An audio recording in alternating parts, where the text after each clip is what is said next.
Kahit sambakol ang mukha ni Cyrus nang dumating at tumanggi itong sabayan si Alison sa hapunan. Hindi pa rin nabawasan ang kaligayahan niya.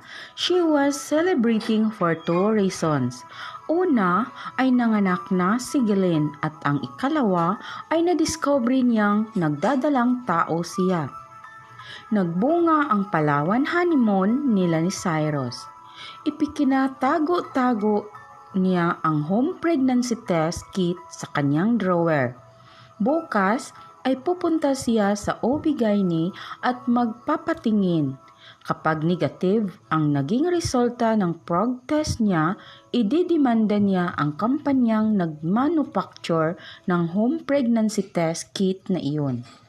Magana rin siyang kumain. She was now eating for two. Nangako na rin siya sa sarili na i-give up na ang paninigarilyo. Nakangiti siyang nang matapos kumain. Nagkangitian din tuloy ang mag-inang kawaksi. Dapat ay lagi siyang masaya para sa sanggol na kanyang dinadala. Sa loob ng banyo ay pinagmasdan niyang maigi ang sariling kahubaran. Wala pang tres na nagdadalang tao siya. But she could feel the throbbing life inside of her. You and me against the world. Nangingiting, kinantahan niya ang sarili habang panay ang himas niya sa kanyang tiyan. Hinahalikan pa niya ang dalawa niyang daliri at saka inilipat iyon sa pusod. My child, my love, my life. She was the happiest woman on earth. Dala nga siguro ng paglilihi kung kaya't mainit ang ulo ni Alison kinabukasan. Nagtungo siya sa AEC Textiles, subalit masyadong busy si Chrissy para samahan siya sa OB-GYN. Si Alili naman ay may lakad daw kasama si Michael. Talagang nag-usok ang bumbunan niya. Wala na ba kayong kahit kaunting concern sa akin? Batid na mga ito ang tunay na sitwasyon nila ni Cyrus. Inamin din niya na hindi pa niya nababanggit sa kanyang asawa ang tungkol sa kanyang pagdadalang tao. At wala siyang planong ipagtapat iyon dito.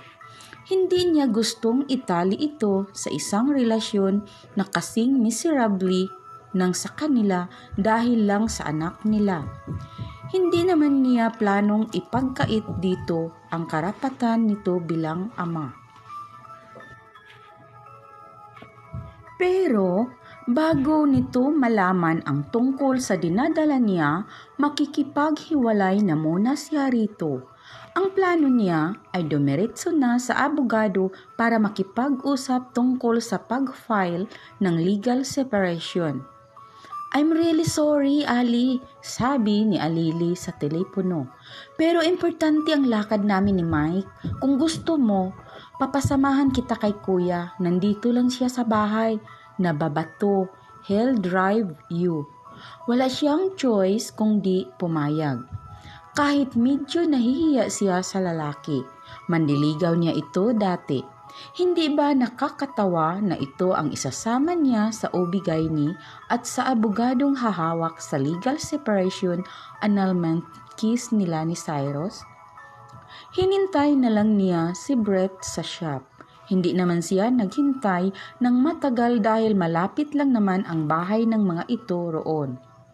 Pagdating sa OB-GYN, kapwa sila natatawa sa sitwasyon. Napagkamalan silang mag-asawa pero hindi nila iyon itinama. Congratulations, Mr. Arnaiz. You're going to be daddy in 7 months' time.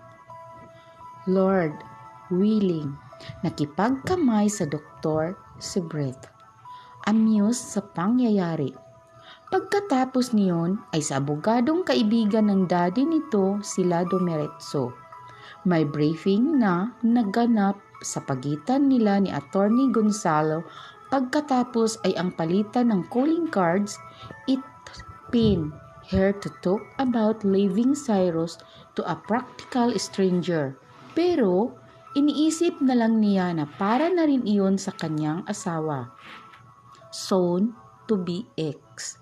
Natawa siya sa sarili. Ang buhay nga naman.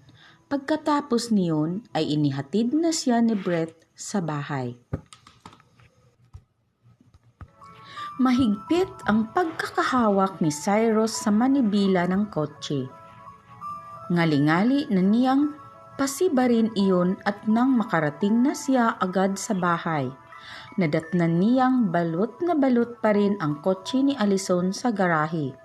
Lalong nag-igting ang kanyang mga bagang. Ang akala niya'y malilinlang na naman niya ako. Ibinagsak niya ang pinto ng sasakyan, ini-imagine niyang si Allison iyon. Once a bitch, always a bitch. Allison! Dumagadundong ang tinig niya sa kabahayan. Allison! Si Sheila ang sumalubong sa kanya. Sir? Ang Ma'am Allison mo. Kukuan, natutulog ho yata sa kwarto ninyo. Kwarto niya. Anang isip niya. Umalis ba siya ngayong maghapon? Opo, sir. Anong oras? Umaga ho. Pagkaalis ho ninyo. Bakit ho? Damn. Nakuyom niya ang palad. Hindi niya maitanong kung may kasama ito. Obviously, hindi iyon malalaman ng katulong. Tiyak na nagtagpo sa ibang lugar si Allison ang Brett na iyon. Dinidiretso siyang pumasok sa silid ng kanyang asawa. Napasukan niyang mahimbing itong natutulog. Para tuloy siyang binuhusan ng malamig na tubig. Humupa ang galit niya. Napalunok siya sa pagkakatitig dito. Nakalilis ang laylayan ng suot nitong bestida. Kita ang pink cotton panty na suot nito. Natutok ang paningin niya sa kasinlan, tinaktakpan ng underwear na iyon. At muli siyang napalunok para siyang tulog na mantikang biglang isinugba sa apoy. Nag-init siya, natunaw ang galit. Dahan-dahan niyang itong nilapitan sa kahinalikan sa hita. Noon, naalimpungatan si Allison. Cyrus? Dumagan siya rito at hinalikan ito ng mariin sa mga labi. Where have you been, my dear wife? Nang kuyumosin niyang muli ng halik ang mga labi nito, noon lang ito waring natauhan at pumalag na. Cyrus, isn't this what you wanted? Galit niyang tanong. Sabay punit sa pang-itaas nitong bestida. Natambad sa paningin niya ang malulusog na dibdib nito. Sinalakay niya ng mga iyon ng kabilang pagpupumiglas nito. Hindi mo na kailangang maghanap ng iba, Allison. Nandito lang ako, your husband. Cyrus, no! Tinangka siya nitong itulak but he was too heavy on top of her. Cyrus, please! Pati ang nalalabing saplot sa ibabang bahagi ng katawan nito ay pinunit niya. Napahiyaw ito at muling nagmakaawa. Mabuti na lang at tsismoso kinuha mong abogado. Kung hindi niya nabanggit ang tungkol sa pagpunta mo sa opisina niya kasama ang Brett na iyon. Hihiwalayan na pala ako ng misis ko'y wala pa akong kaalam-alam. Pagkasabi niyon ay ang masilang bahaging iyon naman ang inatake niya. Mabuti na lang at close sila ng business partner ko. Nagmukha akong tanga, my dear wife. Pero mabutit, nadiskubre ko agad ang panibagong kalukuhan mo. Sinabunutan siya nito kasabay ang impit na pag-ungol nito. She was obviously enjoying what he was doing to her. Dangat pinipigilan nito iyon. Tell me, honey, does Brett do this better than me? Sukat sa narinig, waring biglang natauhan si Allison. How dare you? Galit na bulalas nito. Sabay kawala sa pagkakahawak niya. Mabilis nitong maibalot ang sarili sa kumot habang patuloy sa pag-iyak. I hate you, Cyrus. I hate you. Para naman siyang asong ulol na lalong nag-iinit sa ulo. Isang iglap ay sakmal niya ito sa magkabilang braso. At ano sa palagay mo ang mararamdaman ko para sa iyo? I should throw you out of this house this very moment. Pero bago ko gawin iyon, sinampal siya nito bago pa man lumapat ang bibig niya sa mga labi nito. She was crying. Larawan ito ng galit at sakit. Bitch! Gigil na wika niya. Sabay si Basib ng halik sa liig nito. Kahit anong pagkukumawalang gawin nito, hindi ito nagtagumpay. You're gonna pay for everything you did, Allison. You'll be punished for every sin you've committed. That I assure you, my sweet little wife. Hindi niya inaasahan ang sumunod nitong ginawa. Tinuhod siya nito sa kanyang pagkalalaki. He screamed and screamed.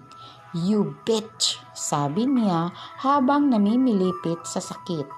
Nakita niya ang sandaling paglarawan ng confusion sa mukha nito.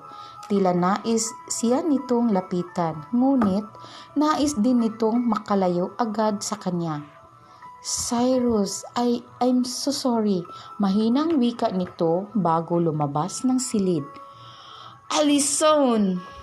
Ilang segundo pa siyang namilipit sa carpet bago nakuhang tumayo. Naabutan niyang tumatakbo patungo sa garahe ang kanyang asawa. Nasa mukha nito ang matinding takot. Kahit paano ay sinurot ng konsensya ang puso niya. Tila mananaig na naman ang pagmamahal niya kaysa sa galit dito. Get a hold of yourself, stupid boy. Nakasaksak na sa keyhole ang car key nang makalapit siya rito. Allison! Kahit mababa na ang kanyang tinig, terrified pa rin ang kanyang asawa. Bigla itong tumakbo palabas ng gate. Pero sa paghakbang nito ay bigla itong natalisod. Bumagsak ito sa simento. Panic-stricken, nilapitan niya ito. Allison? Cyrus, no! Pagmamakaawa nito patuloy sa paghagulhol. That did it. Para siyang wax dummy na nabilad sa araw. Unti-unti siyang natunaw at naupos. Napaluhod siya sa tabi ng kanyang asawa na iiyak na rin sa matinding awa rito. What kind of a monster he was para magawa iyon sa kanyang asawa.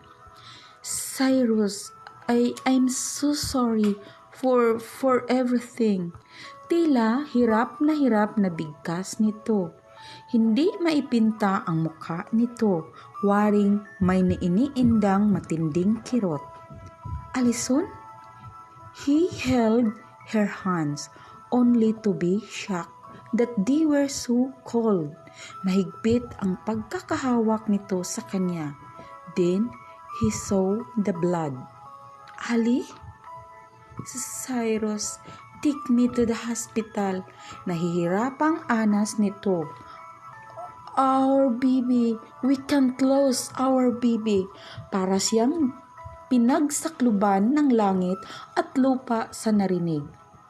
Puting kisame ang unang nakita ni Allison sa kanyang pagdilat. Sa kanya naalala ang nangyari. She was in the hospital room. Nang iikot niya ang paningin, nakita niya ang kanyang asawa. Tahimik itong nakayuko, sapo ang noo. Ang magkabilang siko ay nakapatong sa mga tuhod.